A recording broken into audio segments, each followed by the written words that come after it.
Kembali lagi di Sapa Indonesia Pagi, kita masih membicarakan mengenai bursa calon wakil presiden yang menghangat seusai bergabungnya Sandiaga Uno ke P3. Masih bersama kami, juga masih tersambung melalui online. Ada Mas Rusli dari Waketum P3 dan juga ada Mas Adi Praitno yang juga bergabung bersama kami. Sebentar lagi juga akan bergabung Wasekjen dari DPP PKS, Mas Ahmad Fathul Bahri.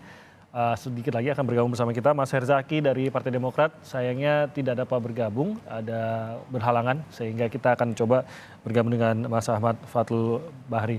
Nah, Mas Adi, sebelum Mas Ahmad bergabung, saya ingin bertanya Mas Adi, kalau tadi dikatakan bahwa Ridwan Kamil dan Sandiaga Uno ini mencoba realistis kalau memang mau melangkah lebih jauh lagi, mau tidak mau memang harus bergabung dengan partai atau di bawah naungan partai. Apakah hal yang sama juga nantinya harus berlaku kalau memang Erick Thohir juga serius mau meneruskan jalan menuju ke kursi wakil presiden, Mas Adi? Ya, saya kira itu pasti, Mas, karena bicara tentang soal siapa cawapres yang akan berdampingan dengan Prabowo misalnya, berdampingan dengan Ganjar, termasuk berdampingan dengan Anies, itu harus ada endorsement secara definitif siapa yang ada di belakang mereka, terutama dukungan partai politik. Ini tentu karena posisi cawapres itu kan sebenarnya diharapkan bukan hanya sebatas untuk meningkatkan elektabilitas capres, tapi juga diharapkan mampu menjadi magnet bagi partai-partai politik yang lain yang belum menentukan pilihan politisnya. Hmm. Ini yang sebenarnya memang menjadi pertimbangan begitu banyak poros koalisi bahwa capres yang diusung itu harus mampu mengakumulasi begitu banyak kekuatan politik yang ini akan dijadikan sebagai stimulus untuk membangun satu resultante politik pemenangan. Jadi sebenarnya inilah yang kita lihat bagaimana Sandiaga Uno akhirnya memutuskan bergabung dengan P3 dan ini pun sebenarnya juga harus dilakukan oleh Erick Thohir.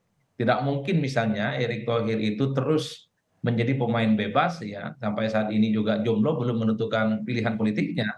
Sekalipun kita tahu bahwa Partai Amanat Nasional di berbagai event politik, di berbagai kesempatan selalu mengatakan siapapun capresnya Erick Thohir lah cawapres yang akan diusulkan oleh mereka.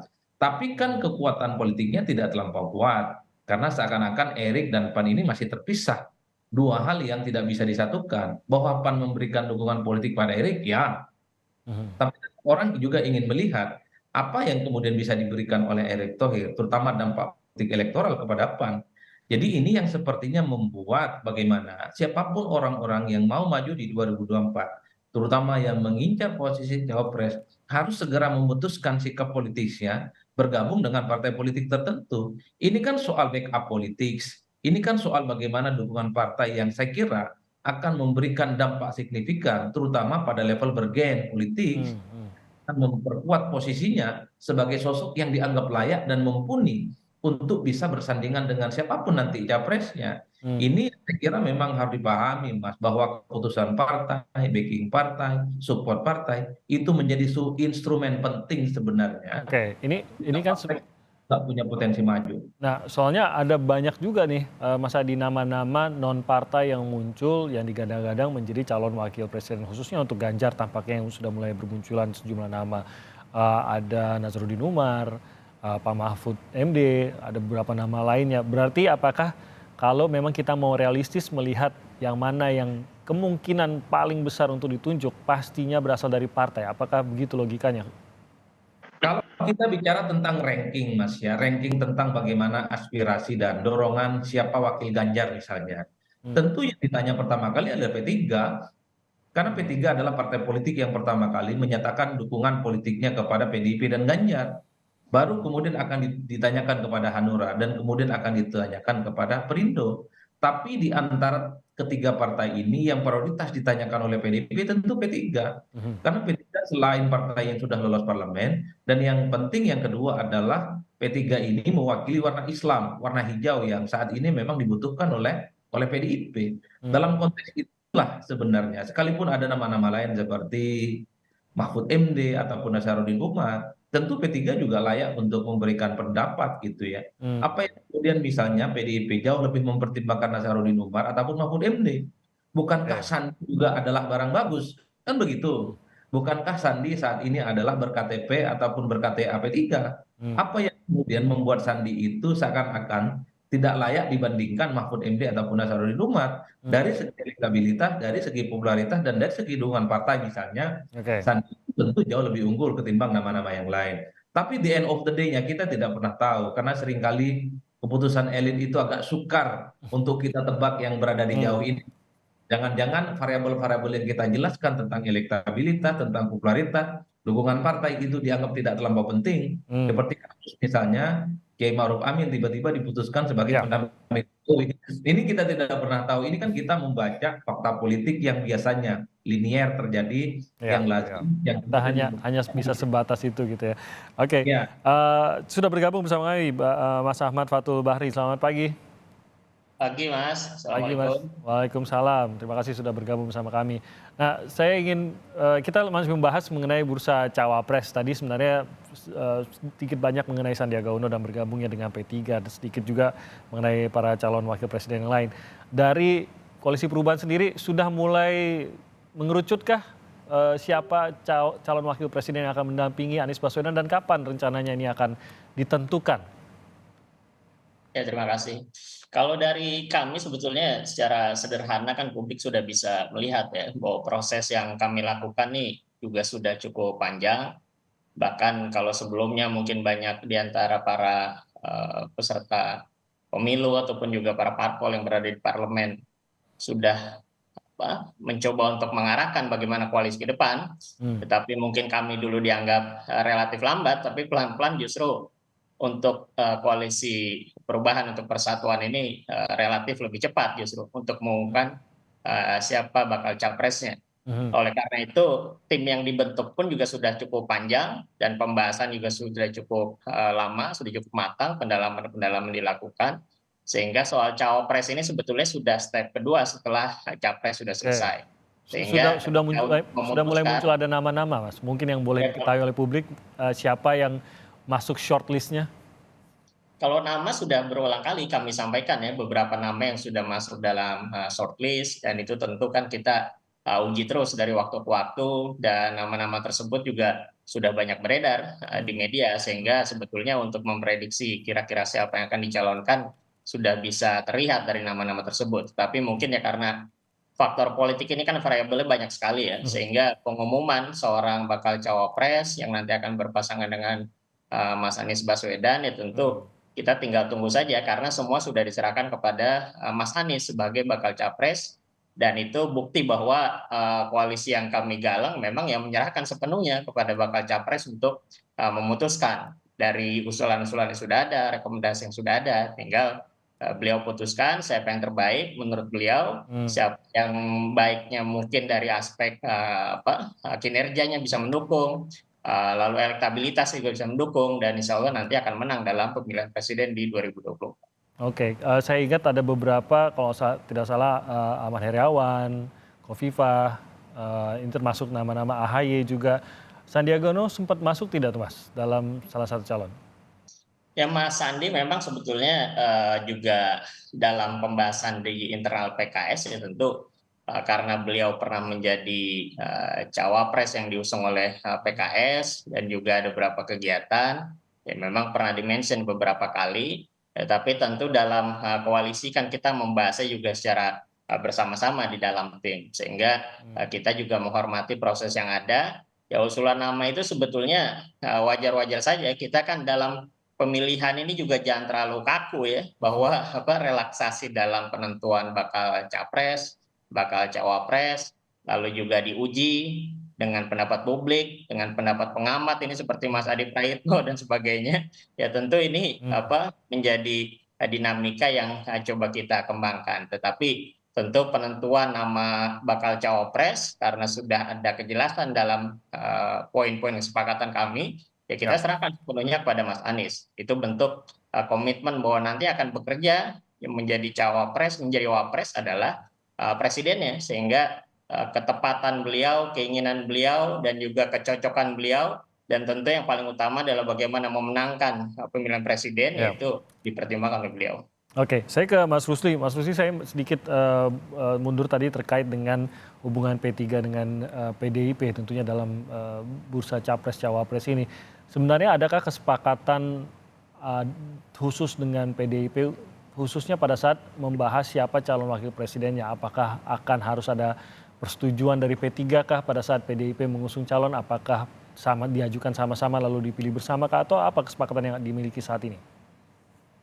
Ya, namanya kan kerjasama politik ya. Tentu ada keseimbangan antara keduanya, ada kesepakatan dan kesepahaman ya. Hmm. Yang pasti tentu sebagai partai pengusung P3 bersama PDIP ada kesepakatan-kesepakatan. Mhm. Nah, Rapimnas nanti yang pasti akan memberi penugasan kepada Pak Sandi, lalu juga akan membahas calon-calon wakil presiden, tapi apakah kita putuskan atau tidak nanti kita lihat hasil di Rapimnas.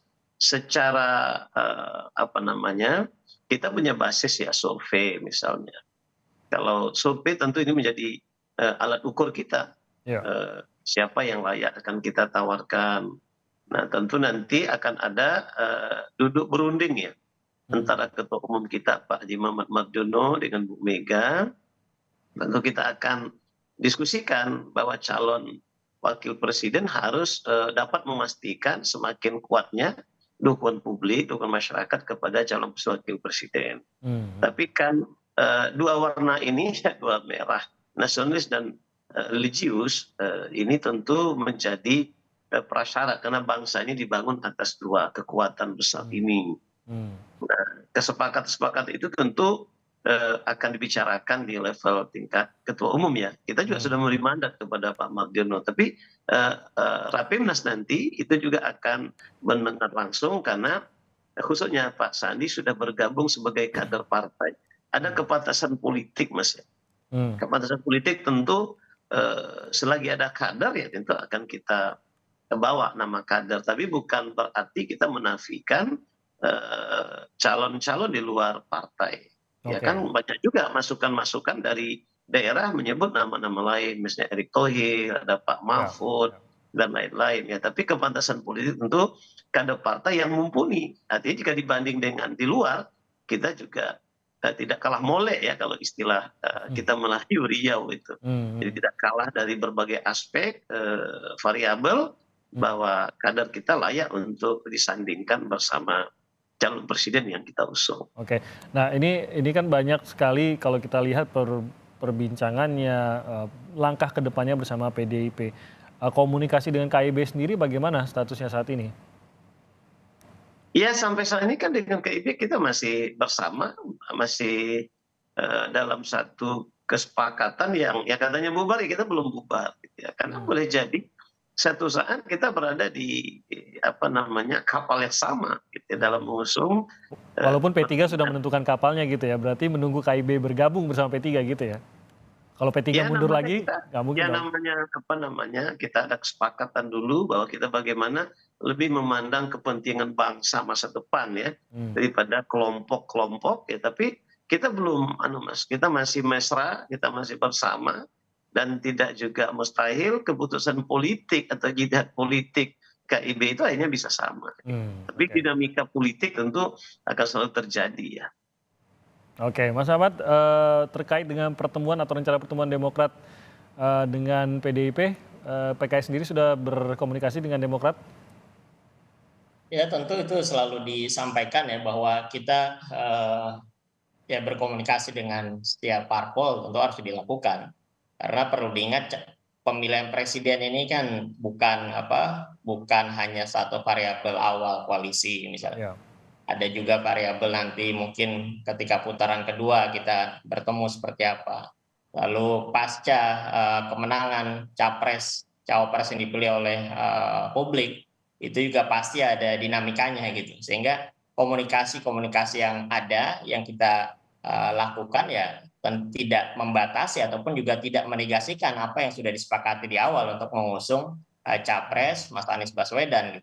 Lalu ini ya kita jadikan patokan ya komunikasi dengan siapapun itu dilakukan. Penjajakan dalam konteks apapun ya itu sah-sah saja karena memang politik juga makanya cair gitu. Sehingga menurut kami ya ini satu hal yang wajar, tidak perlu dikhawatirkan. Dan kita tetap berpegangan dengan apa yang sudah menjadi komitmen bersama ditandatangani oleh para ketum parpol koalisi, dan insya Allah nanti Mas Anies akan menjadi capres, cawapresnya tinggal kita tunggu dari beliau, dan insya Allah menang di tahun 2024. Simpel saja seperti itu. Oke, Mas Adi, tampaknya memang masih sangat cair juga untuk beberapa pekan mungkin atau mungkin 1 bulan ke depan mungkin ya. Tapi waktunya sudah tidak banyak lagi sejujurnya karena ini sudah mulai menjelang pendaftaran untuk calon presiden wakil presiden. Menurut Anda, apakah kita akan melihat kejutan-kejutan dalam beberapa pekan ke depan kah atau masih sangat cair, masih belum bisa terbaca nih sampai saat ini? Ya, saya termasuk orang yang meyakini bahwa akan begitu banyak kejutan-kejutan politik ke depannya. Termasuk misalnya saya agak terkejut ketika PDIP membuka hati berkomunikasi dengan Demokrat. Sesuatu hal yang sebenarnya tidak pernah saya bayangkan sejak awal. Karena kalau kita lihat statement-statement elit PDIP sejak awal, itu seakan-akan mengharamkan hukum untuk berkomunikasi dengan Demokrat dan PKS. Tapi kemarin kita melihat gitu ya, bagaimana pertemuan Demokrat dan PDIP sedang dirancang cukup serius. Dan jangan-jangan memang setelah itu PDIP juga akan berkomunikasi dengan partainya Bang Patul ini di PKS. Jadi saya kira memang dalam politik kita di 2024 karena tidak ada kekuatan politik yang dominan, tidak ada petahana yang signifikan dalam logika survei misalnya kuat paling unggul satu-satunya, maka dalam konteks itulah kemudian pertemuan lintas partai, sekalipun selama ini mazhab politiknya agak berbeda, Mas, tentu itu akan memungkinkan terjadi koalisi bersama. Apalagi misalnya kalau di 2024 ini akan ada 3 poros politik, maka sangat mungkin nanti bicara tentang bagaimana putaran kedua, siapa berkoalisi dengan siapa. Makanya barrier politik, jarak politik yang selama ini menjadi sekat, dari saat ini sudah mulai harus dihilangkan. Jangan terlampau ngegas, lolos ke putaran kedua, dia akan kehilangan teman, terutama teman yang memang tidak lolos di putaran pertama. Jadi ini yang sebenarnya membuat kenapa begitu banyak partai politik beranjang sana dan beranjang sini untuk mencari teman dan partner koalisi. Ini kan skenario apakah di 2024 itu hanya akan ada 2 poros ataupun ada 3 poros. Semuanya masih cukup terjadi. Mengingat misalnya poros perubahan itu iman politiknya tetap kuat. Mereka terus yakin bahwa ketiga partai ini tidak akan tergoyahkan oleh apapun manuver politik dari luar, termasuk misalnya ketika Demokrat bertemu dengan PDIP, PKS hakul yakin bahwa hati, pikiran, dan perjuangan Demokrat itu tidak mungkin pindah ke lain hati. Katanya begitu, tapi kan kita tidak pernah tahu. Karena bagi saya politik itu kan soal untung dan rugi, Mas. Jadi siapapun poros yang menguntungkan, maka disitulah kemudian partai-partai ini akan menentukan pilihan politiknya. Apakah Demokrat, apakah PKS akan berpikir lillahi ta'ala, bergabung dengan Anies misalnya tidak mendapatkan apapun, tidak mendapatkan posisi cawapres, saya belum ada dalilnya untuk membahas itu, Mas. Oke, jadi apapun sejarahnya tiap menjelang pemilu pasti ada kalkulasi baru ya, begitu ya. Semakin dekat kalkulasinya berbeda lagi. Untung dan rugi, Mas. Untung dan rugi yang dipikirkan partai ini. Oke, baik. Mas Adi, terima kasih banyak. Mas Falul, terima kasih banyak sudah bergabung bersama kami. Dan juga Mas Rusli, terima kasih. Salam sehat untuk Anda semua. Selamat pagi.